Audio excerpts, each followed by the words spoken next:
Action!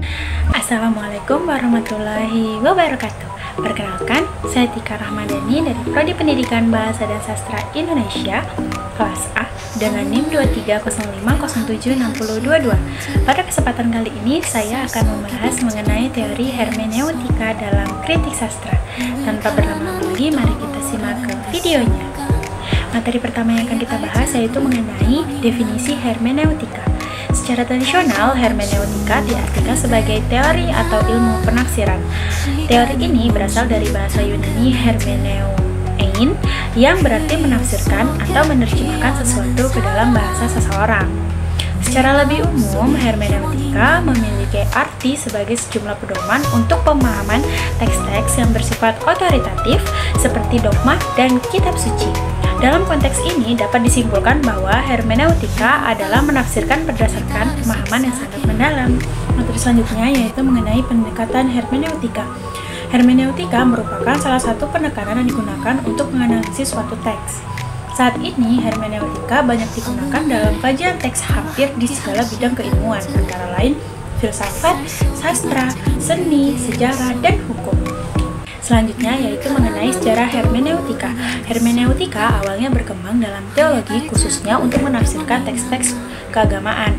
Pada abad ke-18, hermeneutika mulai diterapkan pada teks-teks non-religius meluas ke bidang humaniora seperti sejarah, sosiologi, dan kritik sastra. Adapun dua mazhab utama dalam perkembangan hermeneutika, yaitu yang pertama mazhab klasik romantis dipelopori oleh Friedrich Schleiermacher pada tahun 1768 sampai 1834 dan Wilhelm Dilthey pada tahun 1833 sampai 1911. Mazhab ini menekankan pentingnya memahami maksud pengarang dalam menafsirkan sebuah teks. Penafsir harus memahami konteks sosial dan budaya pengarang untuk menangkap makna teks dengan akurat.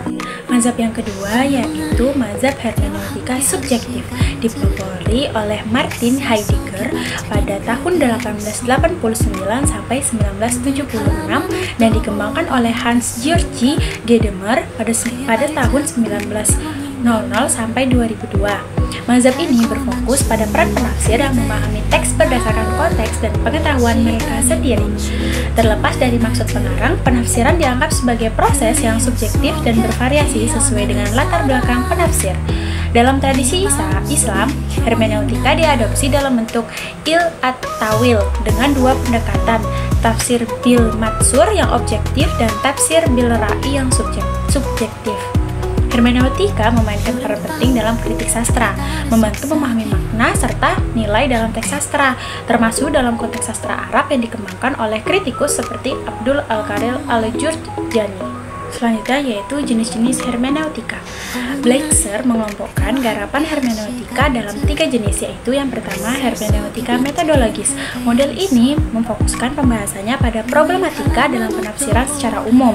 Dikenal sebagai metodologi bagi ilmu-ilmu kemanusiaan atau humaniora yang melalui analisis pemahaman sebagai metode yang cocok untuk melakukan, mengalami ulang atau memikirkan ulang tentang apa yang telah secara sebenarnya dirasakan dan dipikirkan oleh pengarang. Yang kedua yaitu hermeneutika filosofis. Hermeneutika filosofis adalah cabang filsafat yang mempelajari tentang interpretasi makna. Hermeneutika filosofis tidak hanya terbatas pada teori penafsiran kitab suci atau metode bifilogi, tetapi juga meluas ke berbagai kajian keilmuan seperti sejarah, filsafat, hukum, kesusastraan, dan ilmu pengetahuan tentang manusia. Yang ketiga yaitu ada hermeneutika kritis. Hermeneutika kritis adalah pencarian makna dalam proses dialog antara isi teks dan struktur ideologi realitas. Lebih spesifik lagi, hermeneutika kritis mencari sebab-sebab pemahaman dan komunikasi yang distorsif atau teralihkan atau terkurangi dalam situasi interaksi yang normal. Karenanya, proses analisa hermeneutika kritis mengkaitkannya pada penjelasan kasualitas dan prosedur interpretasi. Selanjutnya yaitu ada tokoh yang menggunakan teori hermeneutika. Tokoh hermeneutika barat yang pertama ada Schleiermacher, yang kedua ada William Dilthey, yang ketiga ada Edmund Husserl, yang keempat ada Martin Heidegger, yang kelima ada Hans Georg Gadamer, yang keenam ada Jürgen Habermas, yang ketujuh ada Paul Ricoeur, dan yang kedelapan ada Jacques Derrida. Sedangkan tokoh hermeneutika muslim sendiri yaitu ada Muhammad Arkon dan Hasan Hanafi. Yang terakhir yaitu ada kesimpulan. Teori hermeneutika sebagai pendekatan untuk memahami dan menafsirkan teks telah menunjukkan kontribusi signifikan dalam kritik sastra dengan menekankan pentingnya konteks hidrotis, budaya, dan bahasa. Melalui berbagai jenis hermeneutika, teori ini menyediakan alat yang mendalam untuk menganalisis teks sehingga memungkinkan pembaca untuk mengungkapkan makna yang lebih kaya dan beragam. Penerapan teori ini dalam kritik sastra memperkaya pemahaman tentang hubungan antara teks, penulis, dan pembaca serta meningkatkan kualitas interpretasi dan analisis karya sastra. Itu saja materi yang dapat saya sampaikan. Jika ada salah kata saya mohon maaf. Saya akhiri. Wassalamualaikum warahmatullahi wabarakatuh. Bye bye. Selamat bertemu di video selanjutnya.